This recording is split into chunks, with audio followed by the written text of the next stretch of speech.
வணக்கம் உறவுகளே, நட்புகளே. இன்றைக்கி என்னுடைய சின்ன கருத்து ஒன்று சொல்கிறேங்க. நல்ல கருத்து தான். அத்தனை பேரும் கேளுங்க, அத்தனை பேருக்கும் பகிர்வு செய்யுங்கள். நீங்கள் மட்டும் பார்த்துட்டு க்ளோஸ் பண்ணிடாதீங்க, எல்லாருக்கும் அனுப்பி விடுங்க. நல்ல கருத்து தான் நான் சொல்கிறேன். நன்றி. அதாவது இன்றைக்கி சூழ்நிலைக்கு யாருமே ஒரு ஹாப்பியாக இல்லை. நிறைய வீடுகளில் ஏதாச்சும் ஒரு பிரச்சனை, ஏதாச்சும் ஒரு சண்டை சச்சரவு, ஏற்று வீட்டில் பேசுறது கிடையாது, பக்கத்து வீட்டில் பேசுறது கிடையாது. அவங்க வீட்லேயே அப்படி இருக்காங்க. ஒரு கலகலப்பு இல்லை, எதுவுமே இல்லாத சூழ்நிலையில் இன்றைக்கி மனுஷன் வாழ்ந்துட்டுருக்கான். ஒரே டென்ஷன்.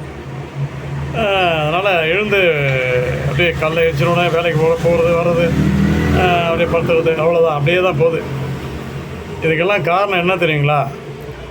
அப்போது 30 years முன்னாடி இந்த சிட்டுக்குருவிகள் இருக்கும், எல்லா வீட்லேயும் கூடு கட்டும். அப்போ அந்த சிகரெட் பேக்கெட் இருக்குங்களா, அதில் கூண்டு மாதிரி செய்வாங்க பசங்க, அழகாக சின்ன பசங்க கூண்டு மாதிரி செய்வாங்க. செஞ்சு அது வீட்டில் ஒரு கயிறில் கட்டி நல்லா ஸ்ட்ராங்காக தொங்க விடுவோம். அந்த குருவி அந்த பாக்ஸு அதுக்குள்ளே அந்த வைக்கோல்லாம் கொண்டு வருவாங்க. அப்போல்லாம் நிறைய மாடுகள்லாம் இருந்தது. எல்லார் வீட்டில் நிறைய வீட்டில் மாடுகள் இருந்தது, வைக்கோல் பெரிய நிறைய இருந்தது. அந்த சிட்டுக்குருவி அந்த வைக்கோல் பெரிய கொண்டு தான் கூடு கட்டும். பக்கத்தில் மரங்கள் இருக்கும், மரம் செடிகளுக்குள்ளே உட்காந்து அது பாட்டு ஒரே சத்தம், நல்லா இனிமையான ஒரு சத்தம். அந்த சத்தத்தை கேட்கும்போது மனசு இனிமையாக இருக்கும். இன்றைக்கி ஒரு சமயம் இந்த ஹார்ட் அட்டாக்லாம் வர்றதுக்கு காரணம் அந்த மாதிரி சத்தம்லாம் இல்லை. அந்த குருவி கிளி இவைகளுடைய அந்த கொஞ்சல், அந்த சத்தங்கள் இல்லை என்றதால் கூட இருக்கலாம். என்னுடைய கணிப்பு அதுதான். காக்கைகள் இப்போ பாரு வீட்டில் உட்காந்துட்டு கத்திக்கிட்டே இருக்கும். அப்புறம் தேனீக்கள், மரத்தில் தேனீக்கள் கூடு கட்டி தேனீக்கள் நிறைய இருக்கும். அந்த தேன் அடைய பார்க்கும்போது நல்லா இருக்கும், அழகாக.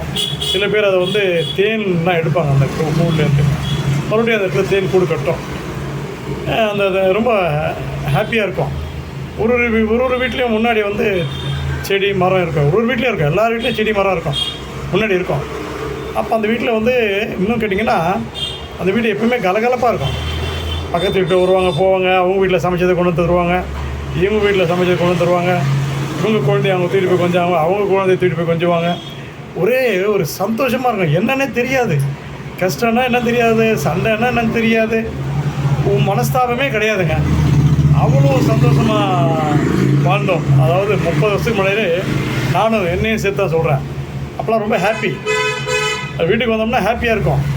அந்த சாயந்தரமான ஃப்ரெண்ட்ஸு கூட சேர்ந்துட்டு இந்த செடி கொடிக்கிட்டலாம் போயிட்டு அங்கெல்லாம் போவோம். இந்த வீட்டுக்கிட்ட தாவர வகைகள்லாம் வளர்ப்போம். அவரைக்காய் செடி, இந்த வெண்டைக்காய் செடி, இதெல்லாம் வளர்ப்போம். அதில் மைண்டு போயிடும், நல்லா ஜாலியாக இருக்கும். படிக்கவும் செய்வோம், படிக்காமலாம் இல்லை, படிக்கவும் செய்வோம். எல்லாருக்கும் அறிவு திறன் இருந்தது. அதை விட்டு கொடுக்குற மனப்பான்மை அப்போ இருந்தது, இப்போ கிடையாது. என்ன எல்லாம் போச்சு. நமக்கு இந்த வாழ்க்கையை சொல்லித்தர சிட்டுக்குருவியை காணோம். கொஞ்சம் விளையாடும் அந்த சிட்டுக்குருவி, கிச்சு கிச்சு கிச்சு அழகாக கத்திக்கிட்டு நமக்கு வாழ்க்கையினுடைய அர்த்தங்கள் சொல்லித்தரும். அப்புறம் அந்த காக்கைகள் மொத்தமாக வரும். ஒரு இறை எடுக்கும்போது மொத்தமாக அது டக்கு டக்குனுக்கு தேவையானது எடுத்துகிட்டு போயிடும். ஸோ அதை பார்க்கும்போது மனித வாழ்க்கையிலையும் நிம்மதி இருந்தது. இதுதான் காரணமே. இன்றைக்கி அரசியல் கட்சிகள் கூட ஒருத்தன் திட்டிக்கிறான், நிம்மதியே கிடையாது அவனு கூட. அதுக்கு தான் அந்த ஒயின் ஷாப்பை திறந்து வச்சு இந்த கதி ஆக்கிட்டான் நாடை ஒயின் ஷாப்பை திறந்து வச்சுட்டான். இந்த வீடு வீடாக ஒரு செடி மரங்கள்லாம் வளங்க, ஒரு இயற்கை வளத்தை நம்ம உண்டாக்குவோம். இந்த அடுக்குமாடி குடியிருப்புலாம் தவிர்க்கணுங்க. 25 மாடி 30 மாடி எப்படிங்க சிட்டுக்குருவி கூடு கட்டும்? அந்த இனமே அழிஞ்சு போச்சுங்க. இப்போ எதுக்கு அந்த மாதிரி ஒரே இடத்துல ஒரு குடியிருப்பை கட்டிட்டு ஒரு லிஃப்ட்டை போட்டு விட்டு 30 மாடியிலேருந்து இறங்கி வரதுக்குள்ளே என்ன ஆகும்? லிஃப்ட்டில் வந்தால் கூட லிஃப்ட்டு ஏதோ ஃபயர் ஆகிடுச்சு, என்ன பண்ணுவீங்க? அந்த திங்கிங் கிடையாதா? அரசாங்கமே 5 மாடிக்கு மேலே வீடு கட்டக்கூடாது ஒரு உத்தரவு போடலாம். இது ஏஜென்ட்டு கமிஷன். அதாவது கமிஷன் அப்படிங்கும்போது அதுவும் ஒரு வகையான ஊழல், லஞ்சம்தான். இதை அவனை ஏற்றுக்க மாட்டான். கமிஷன் தான். அந்த கமிஷன் அடிப்படையில் யார் கவனிப்பாக கவனிச்சோன்னா 30 மாடிக்கு பர்மிஷன் கொடுத்துடலாம். ஆனால் ஒரு கஷ்டப்பட்ட ஒரு ஆள் ஒரு வீடு கட்டுறதுக்கு ஒரு பெர்மிஷன் வாங்குறதுக்கு அப்பா இதுதான். அப்போலாம் லஞ்ச லாவண்யம் கிடையவே கிடையாது. இப்போ அழகாக முடிச்சோன்னே சார் வேலை கவனிச்சிட்டு போங்க சார், அப்படிங்கிறான். ஒரு ஏதோ கவர்மெண்ட்டில் ஒரு சலுகை எதிர்பார்த்து போகும்போது பண்ணி கொடுத்துட்றான். நம்ம பேசுகிறத பேச்சை வச்சு முடிச்ச உடனே சார் எனக்கு கவனிச்சுட்டு போங்க சார் அப்படிங்கிறான். இது ஒரு தவறான செயலாக அவனுக்கு தெரியல. இதனால் நமக்கு என்ன பிரயோஜனம்? நீ கொண்டு போய் அந்த காசை கொண்டு போய் வீட்டில் கொடுத்து பசங்கள்லாம் கொடுத்தீங்கன்னா அது பாவப்பட்ட பணம் இல்லையா? அதனால் அந்த குடும்பம் தானே கஷ்டப்படும். அது தெரியல. அதனால் முடிஞ்ச வரைக்கும் வீடுகிட்டலாம் வீடு தெருக்கள்லையும் வீடுகளையும் செடி கொடிகளை வளர்ப்போம். முடிஞ்ச அந்த பூச்செடிகள், இந்த அவரைக்கொடி, அப்புறம் வந்து தென்னை மரம்லாம் வளர்க்க வாய்ப்பு இருந்தால் வைங்க. மாஞ்செடிகள், அப்புறம் அந்த நெல்லிக்காய் செடிகள், வேப்ப மரம், இது மாதிரி செடிகள்லாம் வைங்க. கத்திரிக்காய், வெண்டைக்காய், இந்த மாதிரி செடிகளை கூட வச்சு அது மூலயமா பயன்பெறலாம். கொஞ்சம் சிறிதளவு தான் பயன்பெற முடியும்.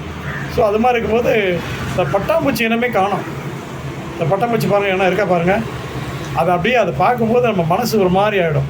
பட்டு அடிச்சுட்டு போகுமா, அதை பார்க்கும்போது மனதுக்கு இதம் தரும்.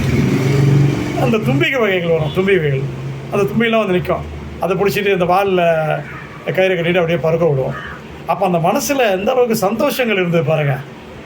இப்போ 15 மாடி 20 மாடி கட்டிட்டு ஹார்ட் அட்டாக்கு அந்த டாக்டர் கூட ஒரு சந்தோஷமான மனசில் இல்லை. போனவொடனே அப்படி தான் உட்காந்துருக்காரு, ரஃபாக உட்காந்துருக்காரு. என்னங்கிற டக்குன்னு எழுதுறாரு தான். அவரும் ஃப்ரீயாக பேசக்கூடிய வாய்ப்பு இல்லை. ஏன்னா அந்த ஹாஸ்பிட்டலில் ஏதோ குருவியோ காக்கைகளோ வர வாய்ப்பு இல்லாமல் இருக்குது. அதெல்லாம் அவர் பார்த்தாராச்சும் ஒரு மனசு ஒரு தெம்பு இருக்கும். ஒரு 4 பேர்கிட்ட தெம்பாக பேசுவார். இயற்கை கற்றுத்தரது மனுஷனால் கற்றுத்தர முடியாது. அதனால் தயவுசெய்து சொல்கிறேன், நீங்கள் பழைய மாதிரி மாற்றத்தை கொண்டு வாங்க. இந்த தும்பி, பட்டாம்பூச்சி, சிட்டுக்குருவி, காக்கைகள், தேனீக்கள், இது மாதிரிலாம் வரும் மாதிரி நீங்கள் பண்ணினீங்கன்னா மனசு சந்தோஷமாக இருக்கும். இந்த ஹார்ட் அட்டாக் யாருக்குமே வராதுங்க, 100% வராது. அதனால் நீங்கள் வீட்டில் கூட சரி, நல்லா ஒரு ஃப்ரீயாக இருக்கும்போது இந்த இயற்கையெல்லாம் கொஞ்சம் பாருங்கள். வெளியில் போய் அதெல்லாம் பாருங்கள். ஏன்னா வெறும் வாக்கிங் போனால் கூட பார்க்கில் வாக்கிங் போகிறீங்க, கம்முன்னு போகிறீங்க. அந்த செடி கொடிகள்லாம் பாருங்கள்.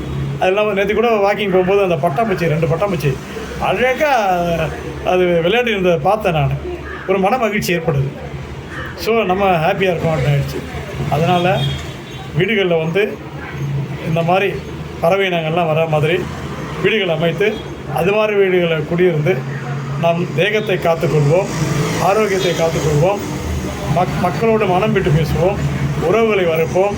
வீட்டுக்குள்ளே ஒருத்தர் வந்து ஈகோவாக ஏதாச்சும் ஒருத்தர் ஏதாவது சொல்கிறோட அந்த செகண்ட் மறந்துடுங்க, மட்டும் பேசுங்க, ஒன்றும் இல்லை. அதையே வச்சுட்டு இருந்தீங்கன்னா தான் உங்களுக்கு இருதய பாதிப்பு வரும். நீங்களாக உங்கள் வாழ்க்கையை கெடுத்துக்கிறீங்க, உடல் ஆரோக்கியத்தை கெடுத்துக்கிறீங்க.